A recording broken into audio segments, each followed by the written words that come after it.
On appelle Taiotoshi. Taiotoshi, projection avec la jambe en barrage, d'accord? Ce mouvement-là, c'est un mouvement très puissant. Okay, le problème de tous les mouvements puissants, c'est qu'à un moment donné, on peut avoir une perte de contrôle.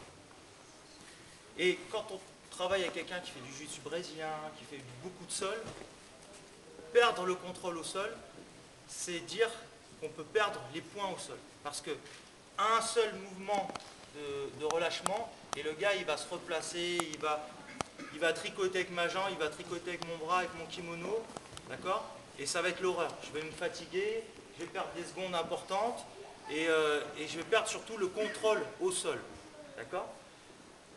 Quand j'ai commencé ma carrière, j'étais jeune, j'étais un petit peu, je voulais un petit peu me détacher des autres, je voulais être un peu virtuose, je voulais faire des choses que les autres ne faisaient pas. Donc à chaque fois que j'arrivais au sol, bam, je tentais des clés de cheville, des clés de jambes, des clés de bras, des machins. Finalement, je me suis fatigué pour rien parce que déjà les arbitres ne comprennent rien.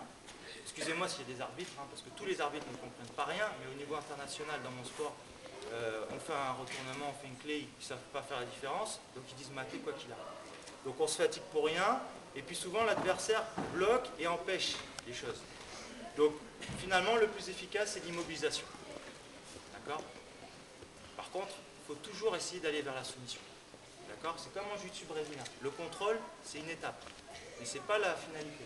La finalité, c'est la soumission. Donc quoi qu'il arrive, il faut toujours à l'entraînement aller vers la soumission. Mais en combat, parfois, il faut aller vers le plus efficace. Et moi, plein de fois, j'ai perdu des combats parce que je voulais faire le spectacle, je voulais gagner avec la manière. Donc là, on va travailler sur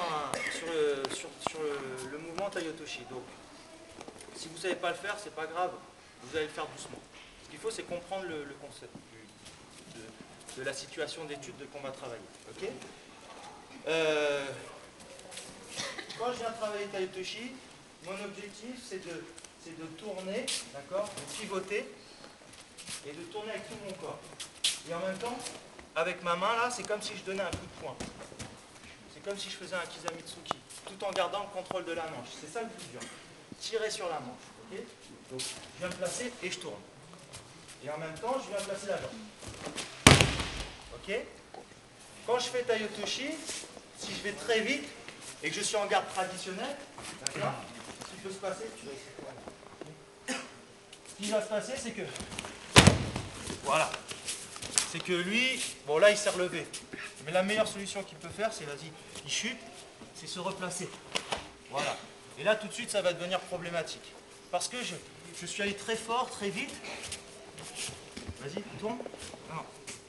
Là, tu es dans le sens de la projection. Et moi, je viens là, tout de suite après la projection. Et si ça va très vite, qu'il réagit vite, lui, ça va tourner. Et moi, je vais être emmerdé. Donc, soit je réagis vite et je trouve quelque chose, je me replace, je fais un truc. Mais c'est parce que moi, je sais le faire, mais tout le monde ne sait pas faire. Alors, il faut que je trouve une situation où c'est plus facile. C'est un peu bourrin comme technique, mais ça marche bien, vous allez voir. Je suis là, main droite. Et je viens chercher le kimono là.